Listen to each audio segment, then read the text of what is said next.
Hello दोस्तों, नमस्कार। पेश है एक नया वीडियो। आरएसएस के 100 साल, एक खतरनाक विचारधारा का उत्सव या संविधान पर हमला। इस वीडियो में आरएसएस शताब्दी समारोह के संबंध में मोदी सरकार के कार्यों की आलोचना है। साथ ही डॉक्टर लक्ष्मण यादव के और नवीन कुमार के एक यूट्यूब वीडियो के कुछ अंश भी इसमें शामिल हैं। लेख थोड़ा आलोचनात्मक लहजे में पेश किया गया है, जिसमें प्रोफेसर शमसुल इस्लाम के बयानों का भी हवाला दिया गया है और वीडियो में उठाई गई चिंताओं को शामिल करते हुए आरएसएस को एक स्मारक डाक टिकट और सिक्के से सम्मानित करने के सरकार के कदम की कड़ी आलोचना की गई है। तो जो साथी इस मुद्दे से सहमत नहीं है वो इस वीडियो को अभी छोड़ सकते हैं, और जो सहमत हैं वो वीडियो के आखिर तक बने रहें। इस लेख के लेखक हैं ईश्वरपाल सिंह, इंडिया आजकल टीवी। पेश करते हैं वीडियो। 900 चूहे खाकर बिल्ली हज को चली, यह कहावत राष्ट्रीय स्वयंसेवक संघ यानी आरएसएस पर पूरी तरह से फिट बैठती है। 27 सितंबर 1925 को स्थापित इस संगठन के 100 साल पूरे होने पर केंद्र की मोदी सरकार ने दिल्ली के डॉक्टर अंबेडकर इंटरनेशनल सेंटर में एक भव्य समारोह आयोजित किया, जिसमें प्रधानमंत्री नरेंद्र मोदी ने आरएसएस के सम्मान में विशेष डाक टिकट और शुद्ध चांदी का सिक्का जारी किया। डाक टिकट पर 1963 की आरएसएस कार्यकर्ताओं की परेड की एक तस्वीर है और सिक्के पर भारत माता और आरएसएस कार्यकर्ताओं की छवि के साथ साथ संघ का बोध वाक्य राष्ट्राय स्वाहा, इदम राष्ट्राय इदम न ममम अंकित है। लेकिन सवाल यह है कि क्या यह संगठन, जिसका इतिहास संविधान के विरोध, तिरंगे के अपमान और हिंसा से भरा पड़ा है, इस सम्मान के हकदार है? संविधान और तिरंगे का अपमान, आरएसएस का इतिहास। एक टीवी के साक्षात्कार में दिल्ली यूनिवर्सिटी के भूतपूर्व प्रोफेसर डॉक्टर शमसुल इस्लाम ने आरएसएस की विचारधारा को भारत के लिए खतरा बताया। उन्होंने कहा कि आरएसएस न केवल राष्ट्र विरोधी है, बल्कि यह मानवता विरोधी संगठन भी है।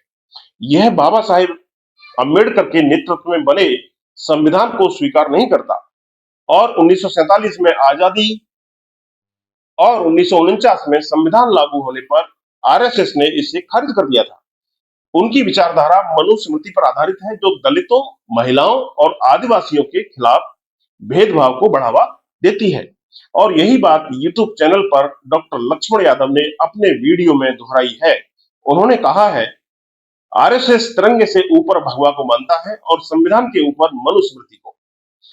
उधर दूसरी तरफ नवीन कुमार ने भी अपने वीडियो में और भी ज्यादा गंभीर आरोप लगाए। आरएसएस ने संविधान और बाबा साहेब अम्बेडकर का विरोध किया, तिरंगे का अपमान किया और उनके पुतले जलाए। 1949 में उनके मुखपत्र ऑर्गेनाइजर ने लिखा कि संविधान में मनुस्मृति को आधार बनाना चाहिए था। हिंसा और आतंक का इतिहास। प्रोफेसर शमसुल इस्लाम ने एक साक्षात्कार में बताया है कि आरएसएस की गतिविधियां हिंसा और आतंकवाद से भरी पड़ी हैं, जिनकी स्वीकारोक्ति खुद आरएसएस ने समय समय पर की है। जैसे उन्होंने कहा, 1947 में सरदार पटेल ने आरएसएस की सांप्रदायिक हिंसा को उजागर करते हुए लिखा कि इसके कार्यकर्ता मुसलमानी पोशाक पहनकर हिंदुओं पर हमला करते थे ताकि दंगे भड़कें। और गांधी जी की हत्या में भी आरएसएस से जुड़े नाथुराम गोडसे की भूमिका थी, यह जग जाहिर है।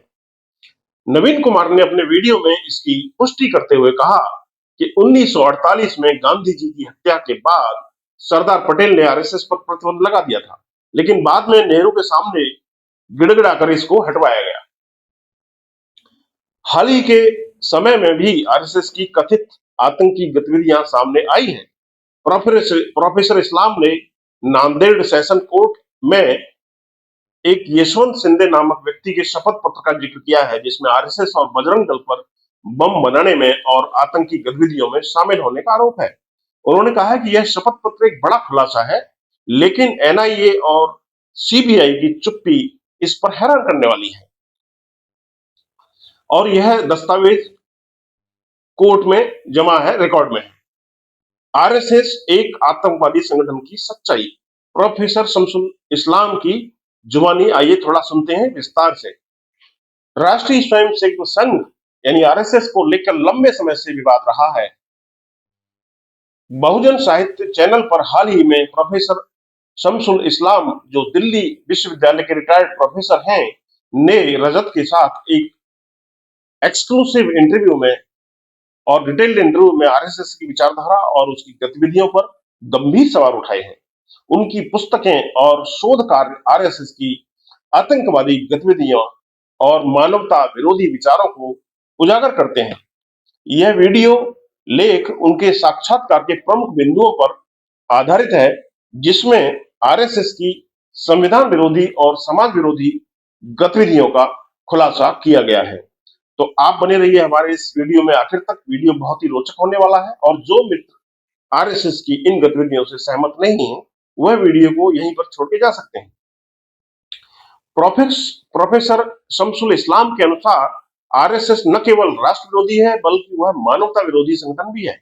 यह संगठन भारत के संविधान, जो बाबा साहेब अम्बेडकर के नेतृत्व में बना, को स्वीकार ही नहीं करता। आरएसएस की विचारधारा मनुस्मृति पर आधारित है, जो दलितों, महिलाओं, आदिवासियों के खिलाफ भेदभाव को बढ़ावा देती है। यह संगठन हिंदू राष्ट्र की स्थापना का सपना देखता है, जिसमें ऊंची जातियों का वर्चस्व हो और दलित, आदिवासी और अल्पसंख्यक समुदाय हाशिए पर पड़ा रहे। प्रोफेसर इस्लाम ने बताया कि आरएसएस की गतिविधियां केवल मुसलमानों और ईसाइयों के ही खिलाफ नहीं है, बल्कि यह हिंदुओं के बीच भी जातिगत भेदभाव को बढ़ावा देती हैं। दोस्तों, वीडियो अच्छा लगे तो इसको लाइक तो करते ही जाए, दोस्तों में शेयर करें, कुछ कहना हो तो नीचे कमेंट बॉक्स में कमेंट करें। उन्होंने कई ऐतिहासिक दस्तावेजों का हवाला देते हुए बताया कि आरएसएस और हिंदू महासभा ने अंग्रेजों के साथ मिलकर देश के खिलाफ साजिशें रची। उदाहरण के लिए 1947 में आजादी के बाद सरदार पटेल ने आरएसएस की सांप्रदायिक हिंसा को उजागर किया था। उनकी एक चिट्ठी में लिखा गया था कि आरएसएस के कार्यकर्ता मुसलमानी पोशाक पहनकर हिंदुओं पर हमला करते थे, ताकि सांप्रदायिक दंगे भड़काए जा सकें। इसके अलावा गांधी जी की हत्या में आरएसएस की भूमिका को भी प्रोफेसर ने रेखांकित किया है। उन्होंने बताया कि गोलवलकर जैसे नेताओं ने गांधी जी के खिलाफ हिंसक भाषण दिए और नाथूराम गोडसे, जो इस आरएसएस से जुड़ा हुआ था, ने उनकी हत्या की। प्रोफेसर इस्लाम ने यह भी खुलासा किया कि आरएसएस ने नासिक में अंग्रेजों के साथ मिलकर मिलिट्री कॉलेज स्थापित किया था, जहां पर हथियारों की ट्रेनिंग दी जाती थी। और हाल के वर्षों में नांदेड़ सेशन कोर्ट में यशवंत सिंधे द्वारा दायर शपथ पत्र में आरएसएस और बजरंग दल की बम बनाने और आतंकवादी गतिविधियों में संलिप्तता का दावा किया गया है। यह शपथ पत्र बताता है कि आरएसएस के बड़े नेता जैसे इंद्रेश कुमार इन गतिविधियों को निर्देशित करते थे। फिर भी सरकारी एजेंसियां जैसे एनआईए और सीबीआई इन मामलों पर चुप्पी साधे हुए रहती हैं। आरएसएस की गतिविधियां केवल हिंसा तक ही सीमित नहीं है, बल्कि यह संगठन दलित और आदिवासी समुदायों को दबाने के लिए भी काम करता है। प्रोफेसर इस्लाम ने बताया कि आरएसएस की शाखाएं गरीब और दलित बस्तियों में लगाई जाती हैं, उसके पीछे उनका एक खास मकसद है। वहां पर वे युवाओं को भटकाने का काम करते हैं और इसका उद्देश्य सामाजिक समरसता का दिखावा करते हुए दलित आंदोलनों को कमजोर करना है, क्योंकि उनको लगता है कि उनके लिए सबसे बड़ा खतरा इस देश में अगर कोई है तो दलित और पिछड़े, अन्य पिछड़े बहुजन समाज के ही लोग हैं। प्रोफेसर इस्लाम ने जोर देकर कहा कि आरएसएस की विचारधारा ब्राह्मणवादी है, जो न केवल अल्पसंख्यकों बल्कि दलितों, आदिवासियों, पिछड़ों के खिलाफ भी है। उन्होंने बाबा साहेब अम्बेडकर के विचारों का हवाला देते हुए कहा कि जब तक ब्राह्मणवादी सोच से मुक्त नहीं होगा, जब तक समाज ब्राह्मणवादी सोच से मुक्त नहीं होगा, तब तक समानता और न्याय का सपना बिल्कुल अधूरा रहेगा। दोस्तों, यह वीडियो आरएसएस की सच्चाई को सामने लाने का एक प्रयास है, ताकि इस संगठन की हकीकत, कड़वी हकीकत जो है, वो लोगों को समझ में आ सके। उम्मीद है आप इस वीडियो को दोस्तों में शेयर करेंगे, ताकि ये ज्यादा से ज्यादा लोगों तक पहुंचे। तो आगे बढ़ते हैं। मोदी सरकार का एक कदम, एक अलोकतांत्रिक साजिश। आरएसएस के शताब्दी समारोह पर डाक टिकट और सिक्का जारी करना न केवल विवादास्पद है, बल्कि यह संविधान और लोकतंत्र पर हमला भी है। और यह विडंबना है कि यह आयोजन डॉक्टर अंबेडकर इंटरनेशनल सेंटर में हुआ,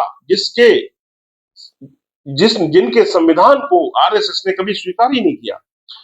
नवीन कुमार ने अपने वीडियो में इसे सांस्कृतिक मंत्रालय के माध्यम से जनता के करोड़ों रुपए का दुरुपयोग करार दिया है। मोदी सरकार, जिसकी सत्ता कथित तौर पर वोट चोरी से बनी है, अब अपनी कमजोर स्थिति को देखते हुए आरएसएस को खुश करने में लगी हुई है। और इसकी हद इतनी हो गई कि पूरे देश के अखबार करोड़ों के विज्ञापन से आरएसएस की स्तुति में लगे हुए हैं। डॉक्टर लक्ष्मण यादव ने अपने वीडियो में कहा है, बीजेपी और आरएसएस का झगड़ा सुलझा नहीं, लेकिन मोदी ने पूरे देश को आरएसएस के चरणों में लाके खड़ा कर दिया है। विश्वविद्यालयों में आरएसएस का प्रभाव बढ़ रहा है। कुलपतियों की नियुक्तियां आरएसएस के निर्देश पर हो रही हैं, और जो विरोध करते हैं उन्हें दबाया जा रहा है। दलित, आदिवासी और महिलाओं पर हमला। सॉरी। प्रोफेसर इस्लाम ने आरएसएस की ब्राह्मणवादी विचारधारा पर जोर देते हुए कहा कि यह संगठन दलितों, आदिवासियों और महिलाओं को हाशिए पर रखना चाहता है। उनकी शाखाएं गरीब बस्तियों में लगाई जाती हैं, ताकि युवाओं को भटकाया जा सके और दलित आंदोलनों को कमजोर किया जा सके। वहीं नवीन कुमार ने भी आरएसएस के हिंदू कोड बिल के खिलाफ प्रदर्शनों का जिक्र करते हुए कहा कि जिसमें महिलाओं को संपत्ति और तलाक का अधिकार देने के बाबा साहेब के प्रयासों को आरएसएस ने हिंदू विरोधी करार दिया था, और इसके खिलाफ उन्होंने काफी बड़ी विरोध की मुहिम चलाई थी उस वक्त। आरएसएस का सांस्कृतिक संगठन होने का दावा एक ढोंग है। आरएसएस का दावा कि वह एक सांस्कृतिक संगठन है पूरी तरह से झूठा है। प्रोफेसर इस्लाम ने कहा कि आरएसएस ने बीजेपी, बीएचपी और बजरंग दल जैसे संगठन इसलिए बनाए हैं, ताकि उनकी विचारधारा को वो किसी भी तरह से साम दाम दंड भेद से आगे बढ़ा सके। उसका कोई पंजीकरण नहीं है, ताकि आतंकी गतिविधियों में पकड़े जाने पर वे जवाबदेही से बच सकें। यही वजह है कि आज तक आरएसएस या उसके किसी भी संगठन का कोई रजिस्ट्रेशन नहीं है। कहां से फंड कितना आ रहा है, कहां जा रहा है, कुछ भी नहीं है। निष्कर्ष, संविधान और समाज को बचाने की जरूरत। आरएसएस के 100 साल का जश्न मनाना भारत के संविधान, समानता और बंधुत्व के सिद्धांतों पर हमला है। प्रोफेसर शमसुल इस्लाम ने साक्षात्कार में चेतावनी दी कि हमें आरएसएस की सच्चाई को समझना होगा, अपने लोगों को समझाना होगा, और यह संगठन समाज को बांटने और हिंसा फैलाने का जो काम करता है, उसको लोगों को घर घर जाके बताना होगा। बाबा साहब के विचारों को अपना कर हमें ब्राह्मणवादी सोच से मुक्त होना होगा। मोदी सरकार का यह कदम बेहद निंदनीय है। एक ऐसा संगठन जिसने आज तक आजादी की लड़ाई में कभी कोई योगदान नहीं दिया, जिसने तिरंगे और संविधान का अपमान किया, 50 साल तक उन्होंने तिरंगे का अपमान किया, अपने नागपुर के हेडक्वार्टर पर उसको नहीं फहराया, जिसका इतिहास हिंसा, षड्यंत्र और नफरत से भरा हो, उसे सम्मानित करना लोकतंत्र की हत्या है।